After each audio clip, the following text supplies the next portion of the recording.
Okay, well, welcome everyone. We're going to go ahead and get started. Thank you all for tuning into our webinar. Those who are watching this as a recording, we thank you for joining as well. So our webinar is hosted by Foundation Preparatory in partnership with the Institute of Women and Ethnic Studies, or as you'll hear me reference, IWES. My name is Cardinal Fernando. I am a licensed social worker who is contracted by IWES to work with Foundation Prep as one of our community partners. My specific role is to help manage the SEL curriculum at Foundation and support Foundation in their work to make the school more trauma-informed. I'm going to let my coworker and other presenter introduce herself real quick. Hi, my name is Bridget Ryan Ortiz, and I'm also with the Institute of Women and Ethnic Study on the communications team. And I'll be going with you through some resources that we've compiled to help you during this time. Great, thank you, Bridget. So today we will be spending about an hour talking with you all about how you can best support your child, children, and family through the COVID-19 crisis. The focus of our webinar will not be about maintaining schoolwork, especially since you all have probably found your own rhythm with that by now, and school will be dismissing in May. But we will be focusing on understanding how your child may be reacting to the crisis, how to support them, especially around their mental health. We will also discuss strategies you can be using at home and community resources that you may find useful. At the end, we will have a time for Q&A. So if you have any questions while we are going through the webinar, please enter them in the chat option. You should see that at the bottom. And my coworker Kaylee will be gathering them for us to answer at the end. We will be sending out this presentation as well with any questions that are asked and all of my answers to them after the fact. And that's included for those who are watching it as a recording. You will get those as well. So please, if you have any questions, put those in the chat. So we're going to go ahead and get started. So first, talking to kids about COVID-19. During this time, you may have noticed your child's behavior seems different than usual. Maybe you have a child who hasn't wet the bed in ages, but all of a sudden they are having accidents, or your 3-year-old who used to play on their own for hours is more clingy. There might be constant complaints of headaches, stomach aches, etc. The reality is that children are aware of what's going on, and even if they can't verbalize it, their actions may be telling you how they are processing the new reality. Or maybe they are asking questions that you just don't know how to answer. I'm going to talk through first the different ways children react to crisis by age group and how you can respond, and then take some time to talk through how you can actually talk to your child about COVID-19 and ways to reduce stress and find a new normal at home.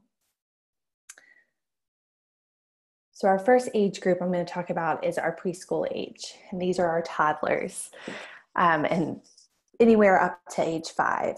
So for toddlers and preschoolers, there's a good chance they are not able to verbalize the stress they may be feeling or even understand what they are feeling. At this age, their moods and actions are going to be their best communicator. Some reactions you may be seeing are a fear of being alone, bad dreams, speech difficulties, loss of bladder, bowel control, constipation, bedwetting, change in appetite, increased temper tantrums, whining, or clinging behaviors. So these actions are more than likely a result of them being in tune that something isn't quite right. So they may not know the big grasp of what COVID-19 is, but they're aware of how the adults are reacting, right? So maybe they are sensing the stress at the time and they're fearful something is going to happen to them or they are not safe because the one who's protecting them seems stressed. So as a parent caretaker, you can respond by patience and tolerance, even though we may be exhausted at this time, trying our hardest to have patience and tolerance, provide reassurance and comfort, Encourage expression through play, reenactment, storytelling. Allow short-term changes in sleep arrangements. It may be that your child needs to sleep in the same bed with you a couple of nights. I promise you, if you are someone who has trained your child to sleep on their own, a couple of nights is not going to disrupt that. Plan calming, comforting activities before bedtime to help, get them into that place and feel safe. Maintain regular family routines and avoid media exposure. So our next age group is going to be our school age kids, 6 to 13. And I believe this is probably the majority of y'all at Foundation. So for children ages 6 to 12 or 6 to 13, a major clue your child is expressing stress or anxiety would be seeing behavior that seems like a digression in maturity or what you might deem not age appropriate. But not just this, reactions to be aware of are irritability, whining, aggressive behavior, clinging nightmares again, sleep, appetite disturbance, physical symptoms, headaches, stomach aches. So just note on physical symptoms, these are often because the child is unable to verbally express what they are feeling. And when they can't express their emotions accurately, those feelings manifest as physical symptoms. However, if your child is having stomach aches, headaches, as well as vomiting and head and fevers and things like that, please contact a medical professional. So those are not the same. If there's more extreme cases, absolutely contact your provider as well. But some of the other reactions: withdrawal from peers, loss of interest, competition for parents' attention, forgetfulness about chores and new information learned from school. And the ways that you can help are, once again, you're going to hear this with all of them: patience, tolerance, reassurance, encouraging play and regular exercise, staying in touch with friends through telephone and internet, engage in educational activities, participate in structured household chores, and maintain family routines, set gentle but firm limits, discuss the current outbreak and encourage questions, limit media exposure, and address any stigma or discrimination. And once again, I'm going to be sending this PowerPoint out, so do not feel like you have to remember everything I've written down here. You will be getting this later. And if you have any questions about this, please put them in the chat. So our next age group is adolescents, the 13 to 18-year-olds. And this age group, it can be harder to be patient with them and how they're responding to the crisis, especially if your adolescent is someone who typically you rely on in the house. So it's important to check if you're expecting them to step up more during this time and not recognizing the signs they may be experiencing stress and anxiety. So for your adolescents, some normal reactions during stress and anxiety are physical symptoms: headaches, rashes, stomach aches, etc. Sleep, appetite disturbance, agitation, that fun teenage agitation, or decrease in energy, apathy. This is more than normal, right? More than the normal teenage hormones. Ignoring health promotion behaviors. Maybe you just cannot get them to want to wash their hands or wear their mask outside. Isolating from peers and loved ones, concerns about stigma and injustices, and avoiding not doing schoolwork. So many adolescents choose disassociation as a way of processing stress and anxiety, and they're also more aware of how this crisis is impacting the greater community and those around them. So ways you can help are, once again, patience, tolerance, and reassurance. Encourage continuation of routines, both their own personal routines and the ones that you have as a family. Encourage discussion of outbreak experience with peers and family. Stay in touch with friends through telephone, internet, and video games. But also limit media exposure. Discuss and address stigma, prejudice, and potential injustices occurring during outbreak. I also want to note that the Center for Disease and Control reminds us that children with emotional, physical, or intellectual limitations may have more intense reactions and need extra reassurance and further explanation, as well as more comfort and positive physical contact, such as hugs from loved ones. So if this applies to your child, I encourage you to reach out to the SPED teachers at Foundation for more strategies on how to help your child with expressing their emotions. They're going to have great resources for you. For those who have just joined us, we will be providing this PowerPoint for you later, so do not worry if you've missed the first half. If you are having any questions, please put them in the comments or in the chat, and we will be answering those at the end. So explaining COVID-19, right? Having this conversation about what is COVID-19, what is this crisis? It is inevitable that your child is going to ask questions. Perhaps they already have, more than likely. So if you're struggling with how to explain COVID-19 to your child, here are just some tips that we have for you. First, remain calm and reassuring. So kids will react and follow your reactions. So remind them you and other adults are there to keep them safe. But at the same time, you want to validate the emotions they may be having. You don't want to dismiss that they're fearful. You want to validate that fear, but you also want to be calm at the same time.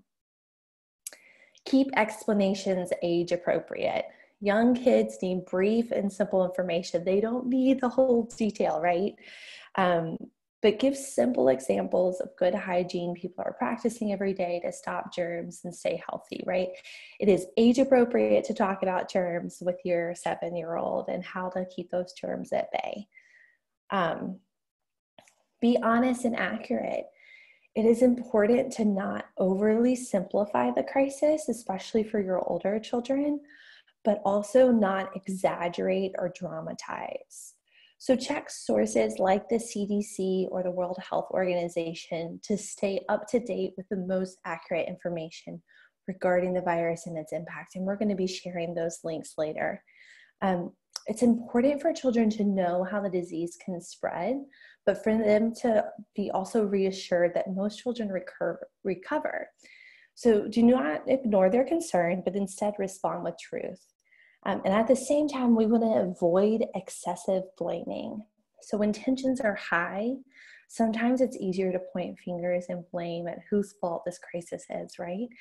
So avoid sharing stereotypes that are harmful or blaming one people group for the crisis. And this will be really important in help preventing bullying when students return to school. And then lastly, know the symptoms. So the fever, cough, and difficulty breathing. And I know the CDC just yesterday released some more symptoms. So those are things to stay up to date on. And though every person is different and there are lots of symptoms that may or may not show, knowing the most common symptoms will help calm any nerves your child may have. So especially as allergy season has a larger impact and we're sneezing, it's going to be important to, reassure your child that if you're sneezing because you went for a walk, it's probably allergies, not COVID-19. But to sum this up, kids can tell if you aren't being honest with them. They are very aware when we're lying, even when we try to hide it. And what they need most during this time is to feel like there is an adult that they can trust. So it is possible to be truthful without scaring your child or overly worrying them. So honesty and clarity is key.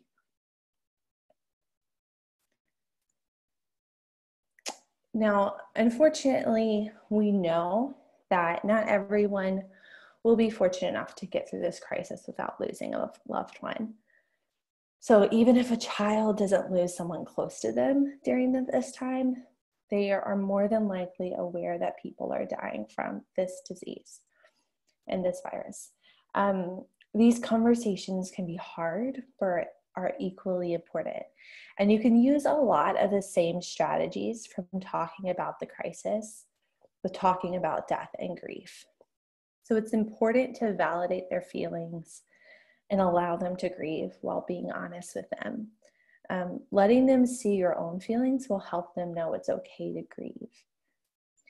And arguably, one of the hardest parts of losing someone during this time is being unable to gather with other loved ones to celebrate their life or have a grieving ritual, a funeral, especially in New Orleans, where we grieve in such an expressive manner, right?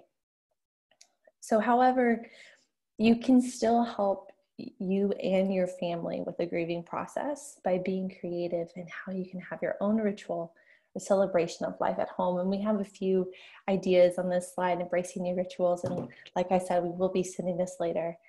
But maybe have an at-home memorial. Take time to do something special to acknowledge the loss of life. Maybe create some type of mural at home.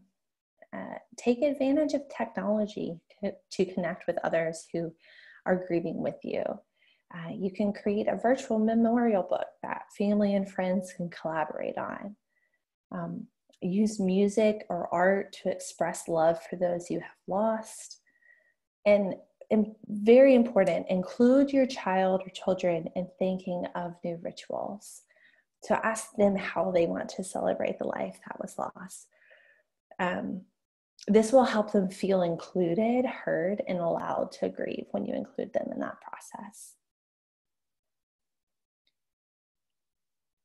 Now, ways to reduce stress. Quarantine life is not for the faint of heart, that is for sure. It's a stressful time. And even though you love your family, we could all use some space right now, I'm sure. So it's important to find ways to help reduce stress to get through this time right now. And these are just some healthy ways that we have put together to help reduce stress. So the first one is creating a routine. So keeping a schedule or having routines like dinner time, bedtime, your afternoon walks. And these don't need to be strict or perfectly followed scheduled routines. I know I've seen all over the internet like this perfect schedule that people have created on how we have our days, right? This is not what we mean, that you have to have your whole day scheduled out and you follow it to a T. But having regular things you do during the day will help children feel like life is still stable. So maybe every day at 2:00, we sit outside for 15 minutes, or we always have dinner together. So just having these moments during the day that are regular and routine to kind of bring them back and ground them. Use technology to connect to friends and family. We are living in the day and age of technology, and it's benefiting us right now, right? But also for those family members who don't have access to technology, maybe go old school and write a letter. Have grandparents read a bedtime story to a child over the phone. I've seen some great creative ways that people have been using that. And then address missed milestones. So birthdays, graduations, maybe family trips that y'all missed. Acknowledge disappointment and problem solve together how you may honor these missed moments in the future, or a creative way to still celebrate, partake in them now. Practice self-care. So it's important for us adults to be a model for children by intentionally taking care of our own mental health and emotional health. And maybe this means using a timer to have some me time. So putting that timer on 10 minutes and like, when this 10-minute timer come off, then you can come into the room and hang out with me. But be sure to have some times to care for yourself so you can be a model for your child. And then lastly, learn tools for self-regulation.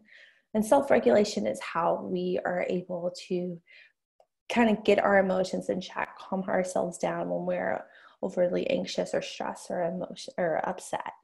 And so helping teach older children and teens self-regulating tools through meditation, breathing exercises, regular exercise, and yoga.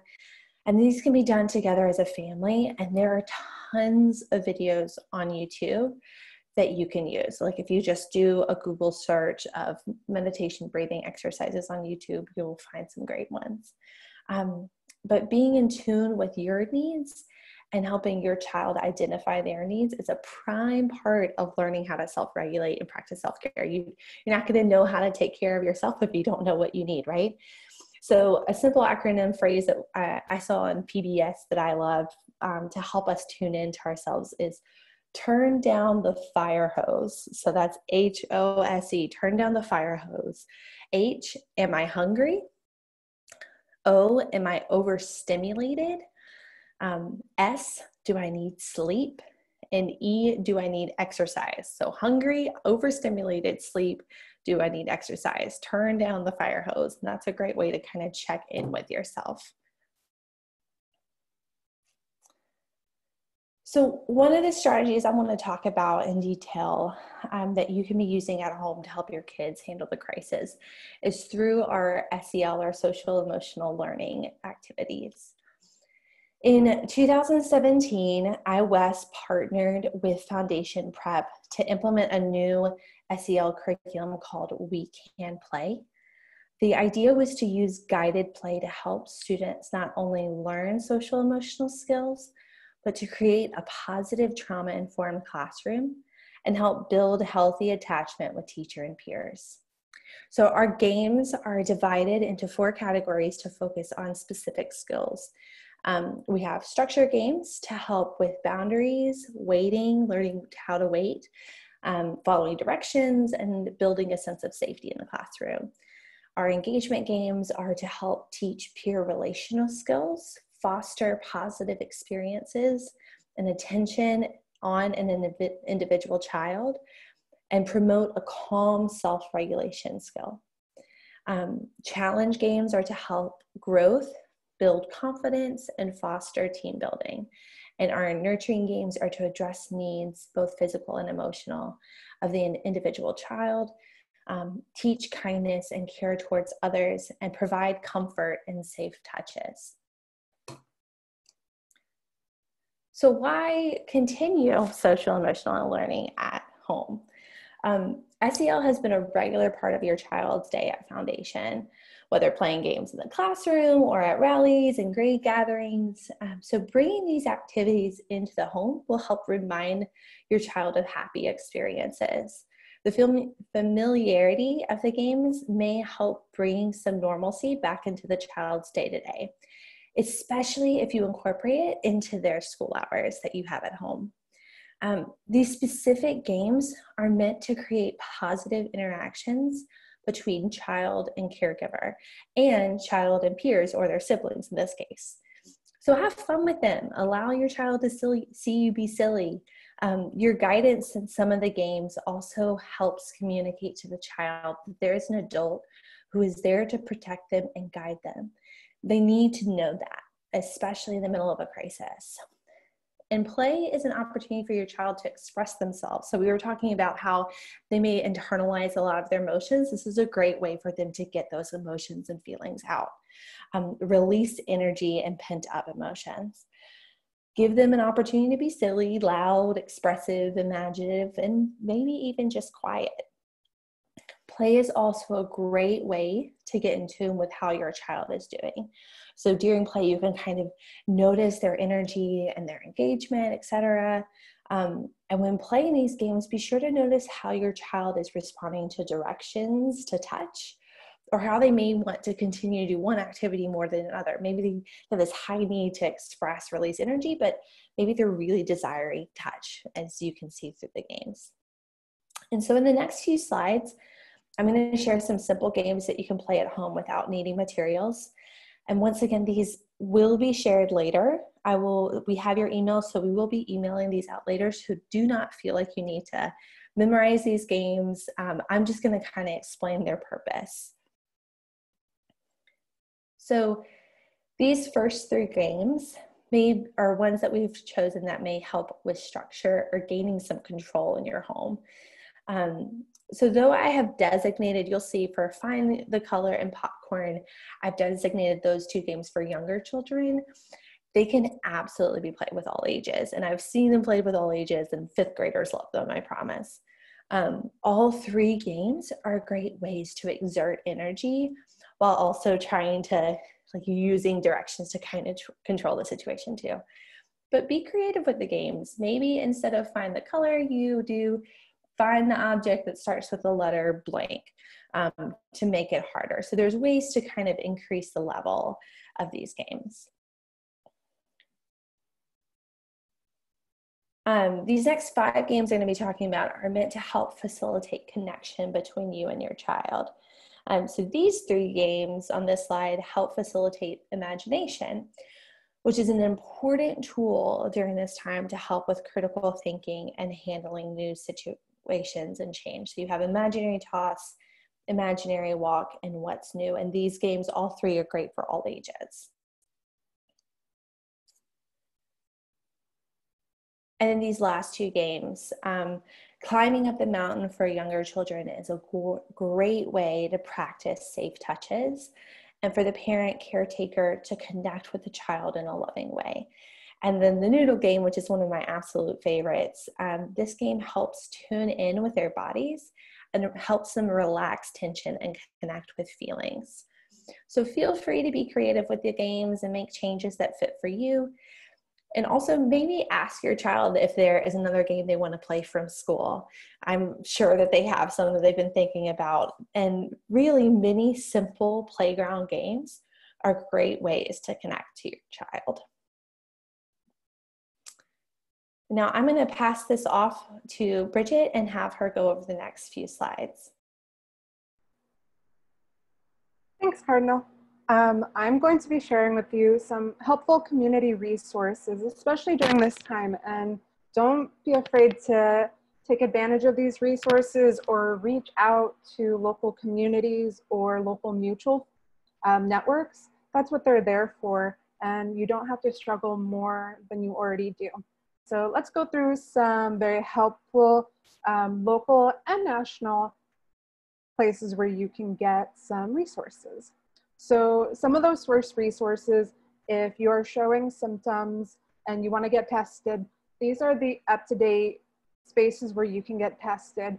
They include Ochsner, and there's also a mobile testing site. And with the mobile testing site, that'll be changing locations every couple of days. So right now it's at the Marrero Community Center, and then in the next couple of days, it'll be in Mid-City. And then after that, I believe it'll be in Central City. So to keep up to date with these location sites, you can go to ready.nola.gov, just because they're always changing. Also, as Cardinal mentioned, keeping track of your health and well-being is really crucial at this time, not only for your child, but for yourself as well. So there's a couple of hotlines specifically, whether it's mental health crises or just mental health resources, but you can call the Keeping Calm Through COVID hotline, and it connects you to trained compassionate counselors, and they can also refer you to mental health and substance abuse counseling services.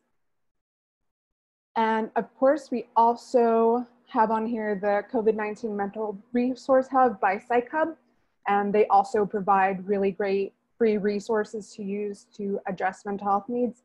And then one of our really great partners here in New Orleans is Metropolitan Human Services District, and we really encourage you to use their services. In fact, we'll be plugging in one of ours a little later, a virtual support group that we team up with them to do every Monday, Wednesday, and Friday at 10:15, which we encourage you to come to. Food assistance is also very crucial. New Orleans Public Schools are offering many locations where you can pick up food and meals for students and your family. And so please take a look at the schools providing that. NORD is also doing that as well. And Second Harvest has been a great proponent for delivering meals and providing those as well. And a couple of other really great resources that we encourage you to look at are the Mutual Aid New Orleans Facebook group. They're providing services such as helping people get in contact with those that can deliver food, answering general questions, and being up to date. Work NOLA also has some really great resources on whether work readiness or finding new employment. And then if you are a HUD homeowner, information on housing and how to be able to keep track of that. Now, for information, general information that we recommend that you keep up to date with is through the World Health Organization Globally, they'll keep you up to date on travel restrictions, mandates, and social distancing. That's a highly recommended evidence-based source, as well as the Center for Disease Control and Prevention, which you can see at cdc.gov. And that'll include recommendations on symptoms if you're sick and guidelines like social distancing, and they're always updating that as well. You can also use the State Department's COVID-19 hotline if you have immediate questions as well, and they have counselors available.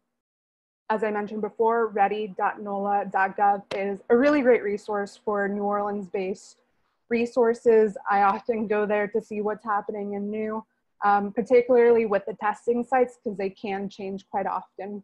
And then NOLA311.org, or just 311, is a really great resource for those that are elderly and for at-risk populations if there's something in particular that you need, like prescriptions, meals, and supplies. Now, we really, really would love for you to come join us for Get Your Mind Right, which is a virtual support group that we do with MHSD every Monday, Wednesday, and Friday at 10:15. And you can register for that at Healing is a Revolution at iwesnola.org.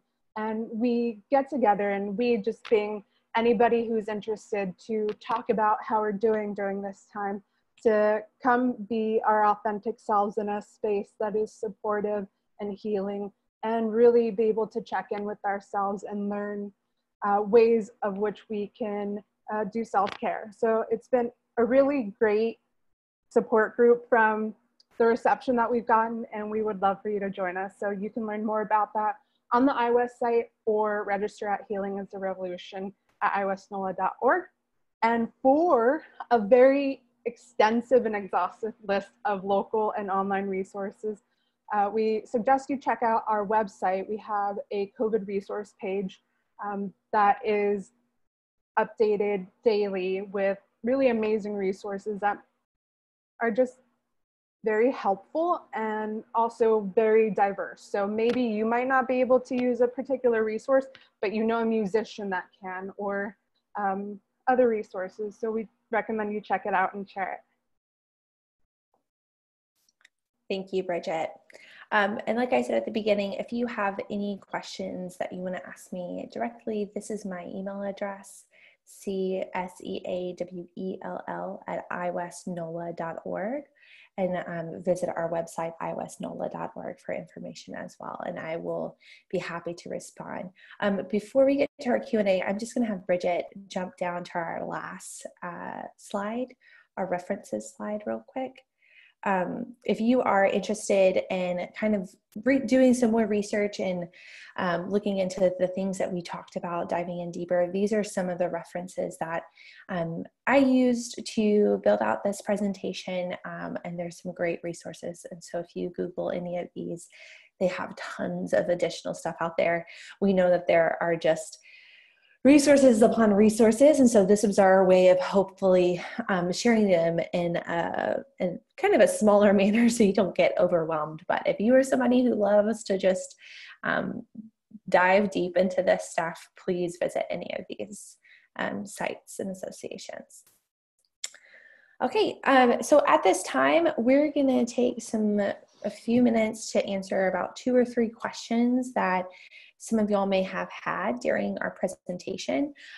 Any answers to these questions, I'm going to be providing later a document with all of the questions that were asked, as well as the answers that I have. So if you need to log off at this time, that's totally fine.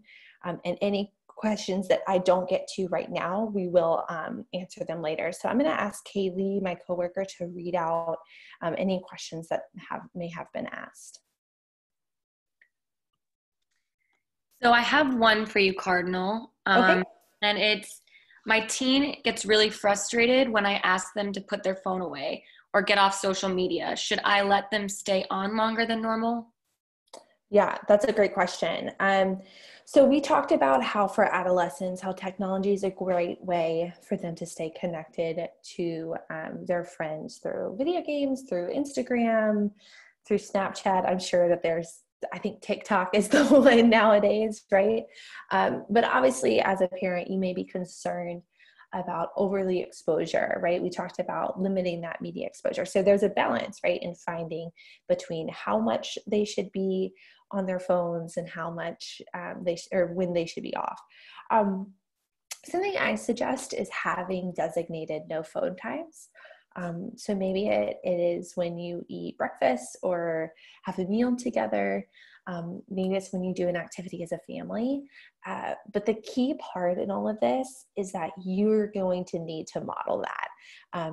So if you ask your teen to put their phone away and you have yours on you and you're scrolling, chances are is you're going to be met with some resentment, because that's just how teens are, right? They want to feel like they're fair in that moment.